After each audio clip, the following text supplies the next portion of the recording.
Welcome back. I'm Assemblyman Anthony Adams, and I'm pleased to be joined today by Doug Qualls, the Chief of the Apple Valley Fire District, and Rick Cambridge, the Vice President of the Apple Valley Fire District Board.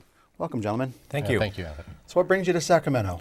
Ledge Day. We're up here to see how the Sacramento's doing and what positive things are happening, and try to lobby for special groups like ourselves and try to make sure that we keep local control to local communities. That local control is a very important component of what you're up here to talk about today, isn't it? Yeah, that's correct.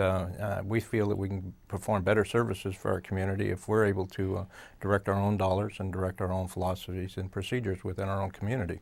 It gives us the ability to do positive things where, unfortunately, sometimes in the bureaucracy it gets entangled in different policies and procedures and philosophies. And if we can keep it to a local perspective, it gives us the ability to fast-track projects, to do special things in our community. Absolutely. And Chief, what is it that the state does that's not helpful to you, and what is it that the state does that can be helpful to you?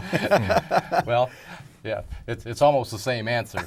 One, what's not helpful is attacking local revenues, such as the fire district is certainly predominantly funded by property taxes, and when the state borrows or otherwise takes from the fire district Right. to help assist with their problems, it certainly has an effect on our ability to provide service. And then, so on the flip side to that, what can you do to help is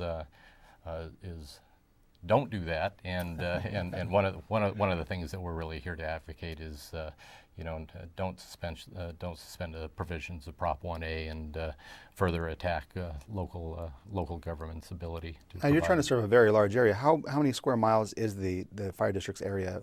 We got 206 square miles actually, and we serve about probably just shy of 90,000 people. Wow, so that puts an awful lot of responsibility on you and the rest of the board then. Yeah, definitely so, and trying to make sure that we keep a balanced budget, and I think that the past few years we've managed to do that. We've made sure that we've tried to look into the crystal ball as much as possible and make sure that we make some good decisions and to try to keep our revenues in perspective to what the projects that we have coming up and our employees. Our employees are a large portion of our budget, and so we need to make sure that those funds are set aside, but also to make sure that we have funds for our future capital improvements and manage to make sure that we take care of the community in the best possible way. Understood. Absolutely. Well, I have to tell you, I really appreciate you taking the time to be here today, and thank you for being such strong advocates for both Apple Valley and the Fire Protection District. It really means a lot to have you out there working so hard for us. Thanks, Anthony. Yeah, Thank you my very pleasure. much. All right. Well, thanks again for joining us, and stay tuned for our next installment.